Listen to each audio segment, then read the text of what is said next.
everybody, I'm Tom Vassell, and welcome to Week in Review, a series that we do here in the Day Star where we talk about games that we played over the past week, and or just different videos that we've done, and tell you what we think about them. And then if you want to watch the whole thing, the whole video, just click on the links in the description below. Let's get going. Hey everybody, I'm Z Garcia. Here's what I reviewed last week. So I reviewed the Soda Pop collection from Thundergriff, and here's what I thought of them.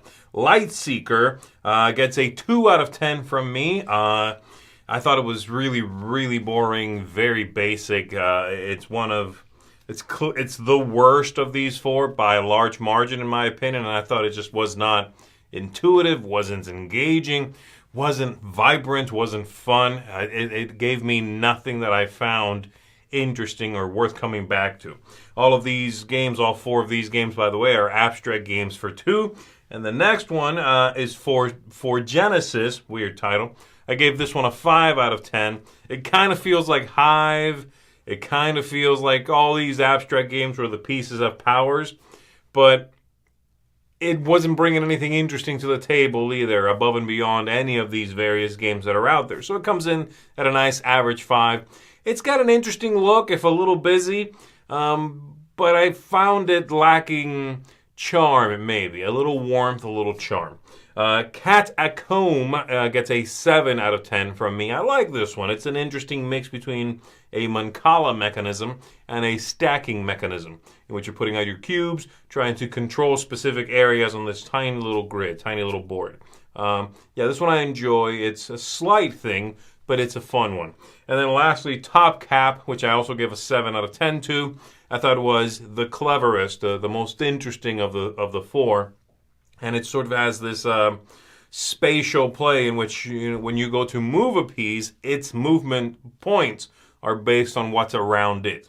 And so every piece and how much it moves is really ebbs and flows throughout the game. Really interesting, this one. And then, besides those 4 Soda Pop games, I reviewed Haunted Lands, which I gave a 5 out of 10 to. This one is a traversal sort of resource management game in which you are moving yourself around. You are fighting these little specters that show up and shut down the city.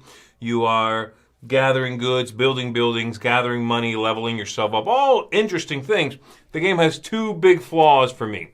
One of them is a horrendously overpowered and overdone catch-up mechanism, in which if you are not winning, I should say, during 2 points in the game, 2 scoring moments in the game, then you get to pick scoring cards for the end of the game, and they are simply too good.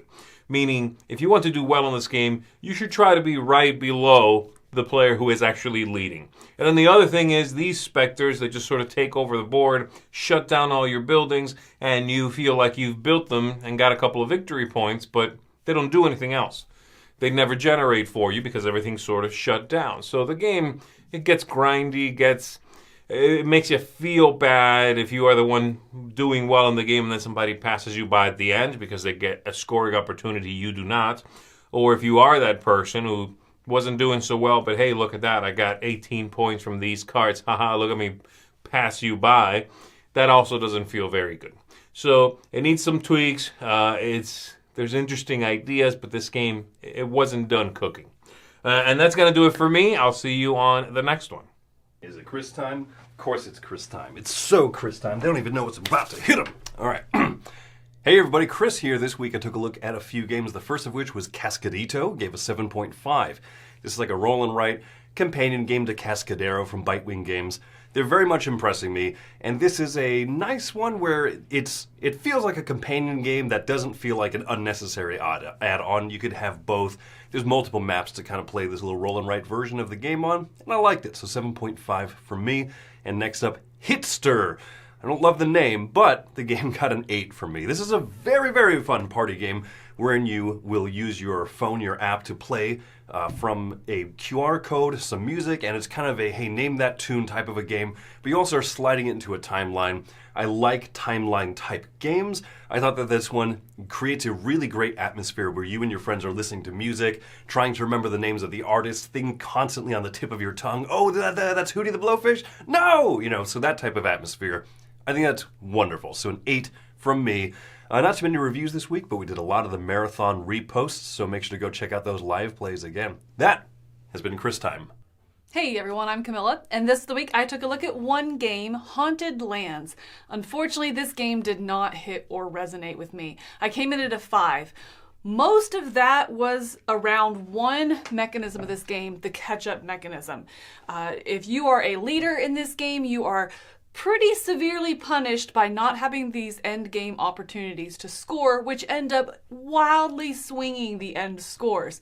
Also, if you are behind, you're the one that's bringing these haunts out to the board, which is shutting down production on your choice of lands, which of course is going to further harm the leader. So what I found the actual play of this game is you're building something up only to have it never actually produce in the course of the game. I really did like the player board, the actual action selection that you're doing and the round structure of this game, but those flaws just couldn't quite save it for me. I think we talked about in the review me really wishing this had a second rule book or just some new rules. None of the components or anything would need to change, just the actual rules tweaked and maybe ironed out a little bit more. So for me, Haunted Lands this week was a 5, but let's keep going. All right, this week I did a live Q&A on Monday. On Tuesday, I wasn't in the Hitster review, but I want to quick give it an 8 out of 10 because I also really liked the game. Wednesday, all week long we've been posting our playthroughs of different games, so that's a big thing that's been going up. But we did our crowd surfing thing, and I did look back. On Thursday, we did Board Game Smorgasbord, and we continued our role-playing game. If you've never watched our role-playing game, folks, they are a lot of fun. It's called The 4 Coins. We just did episode 8 of it. And then Friday, I don't think I did anything on Friday. Saturday, more playthroughs went up. Z and I took a look at the Soda Pop collection from Thundergriff, 4 different games that come in soda cans.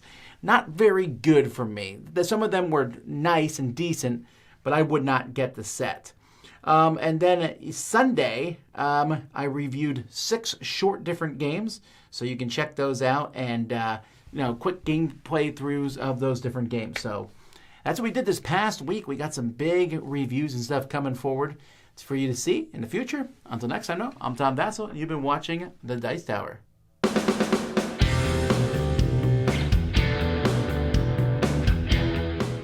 Hey folks, thanks for watching another one of our videos.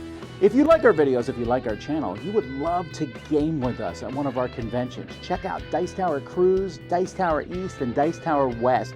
Fantastic conventions where we play games with wonderful people, a humongous library, and lots of other events and stuff. Also, don't forget to check out our channel, like and subscribe. I'm Tom Vassell.